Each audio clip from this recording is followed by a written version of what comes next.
ভারতীয় ক্রিকেটের দুই মহাতারকা বিরাট কোহলি এবং রোহিত শর্মার আন্তর্জাতিক ক্যারিয়ার কি শেষ অধ্যায়ে?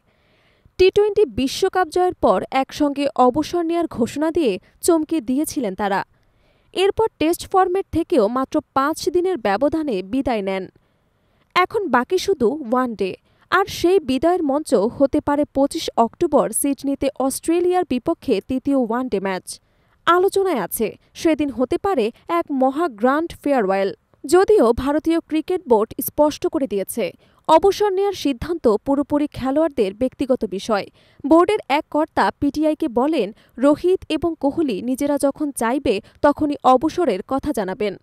তবে গোপন আলোচনায় অন্য ছবি। জানা গেছে ২০২৭ সালের ওয়ানডেতে বিশ্বকাপের দীর্ঘমেয়াদী পরিকল্পনায় তাদের নাম নেই, কারণ তখন রোহিতের বয়স হবে ৪০ এবং কোহলির ৩৯ বছর, যা নির্বাচকদের ভবিষ্যৎ কৌশলের পথে বড় বাধা হিসেবে দেখা হচ্ছে। এই পরিস্থিতির মধ্যে সামনে এসেছে একাধিক গুরুত্বপূর্ণ সিরিজ, অস্ট্রেলিয়া এবং দক্ষিণ আফ্রিকার বিপক্ষে লড়াই, পাশাপাশি দক্ষিণ আফ্রিকা এ দলের সিরিজ।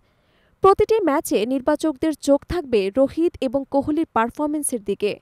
তারা বিজয় হাজার ট্রফিতে অংশ নেওয়ার ইচ্ছা প্রকাশ করলেও ব্যস্ত সূচি এবং শারীরিক ফিটনেসই শেষ পর্যন্ত সিদ্ধান্ত নির্ধারক হবে।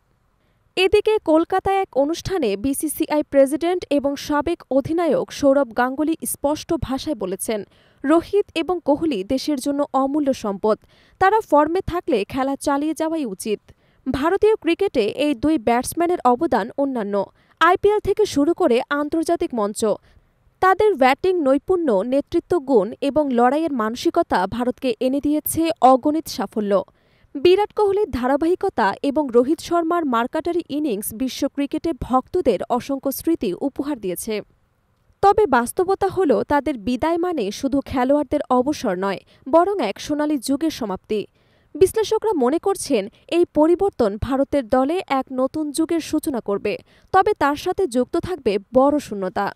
এখন ক্রিকেট ভক্তদের মনে একটাই প্রশ্ন, সিডনি কি হতে যাচ্ছে রোহিত কোহলির শেষ যুদ্ধক্ষেত্র, নাকি তারা আবারও ব্যাট তুলে বিশ্বকে চমকে দেবেন? উত্তর লুকিয়ে আছে তাদের ফিটনেস, মানসিক প্রস্তুতি এবং ব্যক্তিগত সিদ্ধান্তে। তবে নিশ্চিত করে বলা যায়, আগামী কয়েকটি ম্যাচই গড়ে দেবে ভারতীয় ক্রিকেট ইতিহাসের সবচেয়ে আবেগঘন অধ্যায়।